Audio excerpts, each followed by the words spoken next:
Hello guys, welcome to my channel. This is your సూర్య.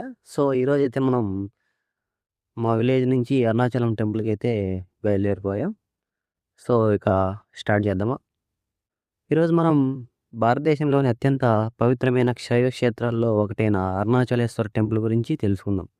ఈ క్షేత్రం తమిళనాడులోని తిరువన్నామలై అరుణాచల పర్వతం అడుగు భాగంలో ఉంది. ఇది పంచభూత లింగాల్లో అగ్ని తత్వానికి ప్రతీకగా ప్రసిద్ధి చెందింది. ఇక్కడ పరమశివుడు అరుణాచలేశ్వరుడిగా అగ్నిలింగ స్వరూపంలో భక్తులకు దర్శనమిస్తాడు. పురాణాల ప్రకారం ఒకసారి బ్రహ్మదేవుడు మరియు విష్ణుమూర్తి తమలో ఎవరికి పోవరు అనే వాదనలో నిమగ్నమై ఉన్నారు.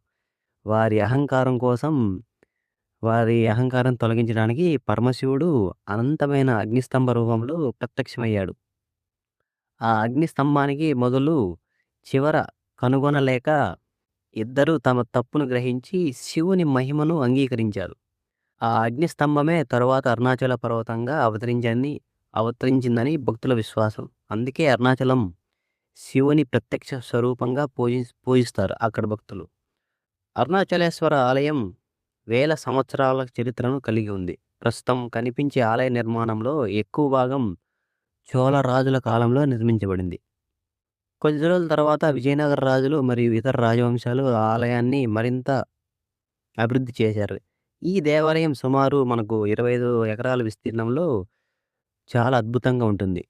భారతదేశంలోని అతిపెద్ద శివాలయాల్లో ఈ అరుణాచలం టెంపుల్ అనేది బాగా గుర్తింపు పొందింది. ఈ ఆలయానికి 4 భారీ రాజగోపురాలున్నాయి. తూర్పు వైపున ఉన్న రాజగోపురం దక్షిణ భారతదేశంలోని అత్యంత ఎత్తైన గోపురాల్లో ఒకటి. ఆలయంలోని శిల్పకళ మరియు మండపాలు, ప్రాకార గోడలు భక్తులు మాత్రమే కాదు, చరిత్రకారులను కూడా ఆశ్చర్యపరుస్తాయి. అరుణాచలం గురించి చెప్పేటప్పుడు గిరి ప్రదక్షిణను తప్పకుండా ప్రస్తావిస్తారు. ఎందుకంటే అరుణాచల కొండ చుట్టూ సుమారు 14 కిలోమీటర్ల దూరం ఉంటుంది. ఈ రూట్ మొత్తం నడుచుకుంటూ శివుణ్ణి దైవంగా మనసులో కొలుస్తూ ప్రదక్షిణాలు చేయడం అదే గిరివలయం లేదా గిరి ప్రదక్షిణ అంటారు. ముఖ్యంగా మనకు పౌర్ణమి రోజుల్లో లక్షలాది మంది భక్తులు ఈ ప్రదక్షిణల్లో పాల్గొంటారు. ఈ గిరి ప్రదక్షిణల వల్ల పాప విమోచనం మరియు మానసిక ప్రశాంతత, శివకృప లభిస్తాయని ఇక్కడ భక్తులు చాలా విశ్వసిస్తారు. సో మనం గిరి ప్రదక్షిణాలు చేసే టైంలో మనకు కొన్ని లింగాలనేవి కనిపిస్తాయి. సో ఆ లింగాలేంటో తెలుసుకుందాం. ఇంద్రలింగం, అగ్నిలింగం, యమలింగం, నైరుతిలింగం, వర్ణలింగం, వాయులింగం, కుబేరలింగం మరియు ఈశాన్యలింగం. సో ఇవన్నీ మనకు గిరి ప్రదక్షిణాల టైంలో కనిపించే లింగాలు. అదేవిధంగా అయితే మనకు గిరి ప్రదక్షిణాలు చేసే టైంలో మోక్ష మార్గం అనేది ఒకటి ఉంటుంది.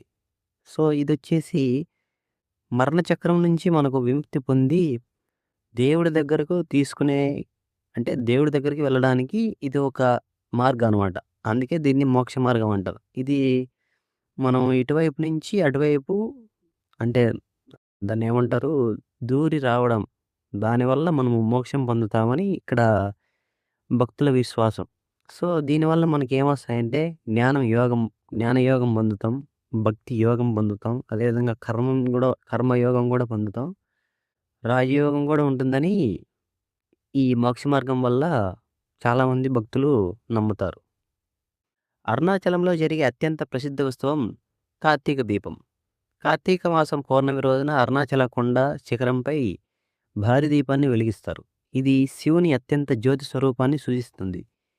ఆ దీపాన్ని దర్శించేందుకు దేశ విదేశాల నుంచి లక్షలాది మంది భక్తులు తరలివస్తారు. ఈ మహోత్సవం శైవ సంప్రదాయాల్లో అత్యంత విశిష్టమైన పండుగగా ఇక్కడ భక్తులు భావిస్తారు. ఈ పవిత్ర క్షేత్రానికి మరో ప్రత్యేకత ఏంటంటే ప్రముఖ మహర్షి రమణ మహర్షి తన జీవితంలో ఎక్కువ కాలం అరుణాచల పర్వత ప్రాంతంలోనే ధ్యానం చేశారు. ఆయన అరుణాచలాన్ని స్వయంగా శివ స్వరూపంగా ఎంతో బాగా వర్ణించారు.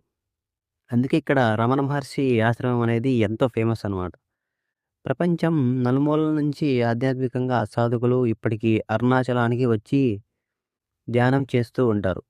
ప్రజెంట్ ఇప్పుడు కూడా చాలామంది అబ్రాడ్ నుంచి వచ్చి అరుణాచలంలో మనకు ధ్యానం చేస్తూ ఇక్కడే ఉండి స్వామిని కొలుస్తూ ఉంటారు.